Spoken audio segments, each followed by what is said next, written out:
நம்ம பிக் பாஸ்ல அடுத்த ரவுண்ட் நடந்து முடிஞ்சாச்சு. ஸோ இந்த ரவுண்ட் என்ன நடந்தது அப்படின்னு பார்த்தீங்கன்னா, பயங்கரமான ஆதங்கம், கோவம், தோல்வியோட அந்த வெறுப்பு அப்படின்றதெல்லாம் பார்க்க முடிஞ்சுது.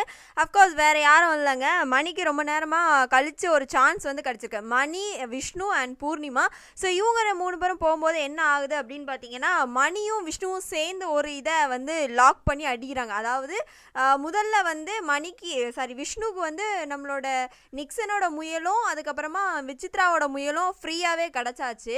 மணி எஃபோர்ட் போட்டு ஒரு விஷயத்த தூக்கி போடுறார், பூர்ணிமாவோடது. ஓகேவா? அதில் விஷ்ணுவும் வந்து ஜாயிண்ட் ஆகிறாரு. ஸோ செகண்ட் ரவுண்ட் போகும்போது என்ன ஆகிடுது அப்படின்னு பார்த்தீங்கன்னா, மணி அந்த முயலை எடுத்துருந்துருக்கணும். ஆனால் அவர் முட்டாள்தனமாக என்ன பண்ணிட்டாரு, விஷ்ணுவுக்கு விட்டு கொடுத்துட்டு அடுத்தது அதாவது நம்மளோட மாயாவோடதையும் விசித்ராவோடதையும் காலி பண்ணணும் அப்படின்றக்காக போயிட்டாங்க. ஸோ நோகாமல் நொங்கு தின்னது இதில் யார் அப்படின்னு பார்த்தீங்கன்னா விஷ்ணு அவர்கள். அவர் பண்ணது சரி ஃபுல்லாக அப்படின்னு நான் சொல்லவே மாட்டேன். பட் இந்த கேம் ஸ்ட்ராட்டஜிக்கல் கேம் தான். அங்கே மாயா, பூர்ணிமா எல்லாருமே ஸ்ட்ராட்டஜிக்கலாக குரூப்பாக ஒரு இதில் தான் கேம் ஆடுறாங்க. பிளான் பண்ணி தான் தூக்கணும்னு பிளான் போட்டாங்க. ஸோ முதல்ல ரவீனா கிட்ட ஸ்டார்ட் பண்ணதா, அப்போ நீங்கள் வந்து இந்த சைடு கேங்கை தோக்கடிக்கணும்னு நினைக்கிங்க சொல்லி அவங்க ஒரு டீம் ஃபார்ம் பண்ணாங்க. ஸோ கேம் வந்து எவனுமே, அதாவது அர்ச்சனா தெளிவாக கேட்குறாங்க விஜய் கிட்ட, இது வந்து இண்டிவிஜுவல் கேம் தானே, ஒருத்தன் ஜெயிக்கணுன்றதுக்காகவும் அவனுக்கு டைட்டில் அந்த டிக்கெட் டு ஃபினாலே கிடைக்கணுன்ற எண்ணத்தில் விளாடல, இன்னொருத்தனுக்கு செஞ்சு அவன் ஜெயிச்சிடக்கூடாது, அவனை ஜெயிக்க வைக்கணுன்றக்காக விளாண்டாங்க அப்படின்ற மாதிரி சொல்லுவோம். ஸோ மணி விஷ்ணுவை ஜெயிக்க வைக்கணும் அப்படின்றக்காகவும் இன்னொன்று என்னன்னா அவருக்கு அது வேண்டாம் அப்படின்ற மாதிரி விளாண்டது ரொம்ப முட்டாள்தனமாக ஒரு விஷயமா தான் எனக்கு தெரிஞ்சுது. பட் பூர்ணிமா ஏன் காரி துப்புனாங்கன்னா, மணியும் விஷ்ணுவும் சேர்ந்து தான் அந்த கேம் ஆடினாங்க.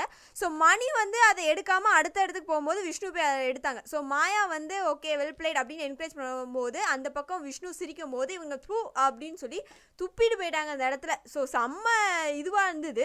ஏங்க நீங்கள் ரவீனாவோடதையும் மணியோடதையும் தூக்கணும், நீங்களும் ஒரு வெஞ்சன்ஸ் கேம் தானே ஆடுறீங்க, அப்போ ஏன் அவங்க மட்டும் ஆடக்கூடாதுன்னு நினைக்கிறீங்க? ஸோ அது தவறு இல்லையா? ஸோ அதை தான் அவங்களும் பண்ணுறாங்க. நீங்கள் பண்ணுறது தப்புன்னா அப்போ அவங்க பண்ணுறது தப்பு, நீங்கள் பண்ணுறது சரினா அவங்க பண்ணுறது சரி, அந்த மாதிரி தான் அது கேம் வந்து போகும்.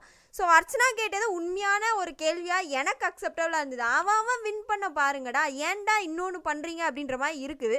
பட் இருந்தாலும் ஆப்போசிட் டீமில் எல்லாம் ஒன்று சேர்ந்து விளையாடும் போது ஒருத்தன் நேர்மையாக விளையாண்டி அவனுக்கு எதுவுமே கிடைக்க போகிறது இல்லை இல்லையா? அது வந்து சம்மந்தமே இல்லாத ஆளுக்கு தான் போக போகுது. இப்போ வந்து விஷ்ணுவுக்கு வந்து கிடச்சிருக்கு இல்லையா, அந்த மாதிரி தான் அது வந்து போயிருக்கோம் அப்படின்ற மாதிரி தான் ஃபீல் ஆகுது.